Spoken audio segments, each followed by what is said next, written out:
आज ना पहाटेच बाहेर जाण्यासाठी आम्ही निघालो होतो. नंतर सांगतेच आम्ही कुठं गेलो होतो.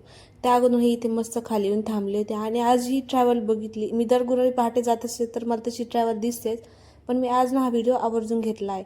कारण ज्यावेळेस माझे मिस्टर अमरावतीला जॉबला होते ना, ज्यावेळेस आम्ही घरी यायचो दोघंही, त्यावेळेस आम्ही ट्रॅव्हलनंच प्रवास करायचो. खूप मस्त वाटतं ट्रॅव्हलनं प्रवास करायला. आणि संभाजीनगरमध्ये ना वाळूजमध्ये स्टॉप असायचा आणि तिथे उतरले की पहिला चहा घ्यायचे असो. त्यानंतर आम्ही आमच्या लोकेशनवर पोहोचलो होतो. आम्ही आलो जांभरखेड्याला, जिथे की मस्त अशी गोशाळा आहे. तिथे मस्त दर्शन घेतलं आणि त्यानंतर मग आम्ही गेलो गोशाळेकडे. खूप मस्त वाटते इथे आणि सकाळी सकाळी वातावरण तर खूपच फ्रेश असतं, मस्त वाटतं इथे येऊन.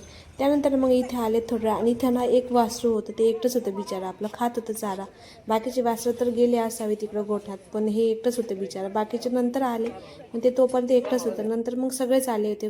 त्यांचे डोळे तर असे सुंदर होते की बस एकदम काजळ लावल्यासारखे वाटत होते असं. त्यानंतर रस्त्याने येताना मी हवेल दरवेळेस बघायचे आणि विचार करायचे या शेंगा कशाच्या असाव्यात.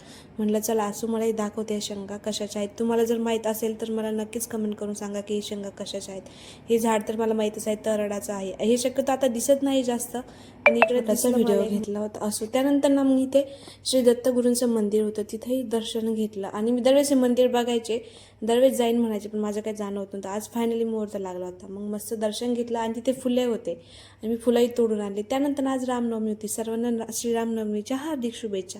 तर मग तिथे मस्त असं दर्शन घेतलं आणि हो, आम्ही गेलो ना त्यावेळेस नेमकंच आरती चालू होती. मस्त आरती घेतली आणि दर्शन घेऊन निघालो आम्ही घरी. आणि इथं ना एक ग्रंथ आहे. आता याच्यावर नेमकं तुळशीच्या मंजुळ्या होत्या, त्यामुळे मला सांगता नाही हा ग्रंथ कोणता आहे असो. चला तर भेटूया अशाच एका व्हिडिओमध्ये. तोपर्यंत बाय.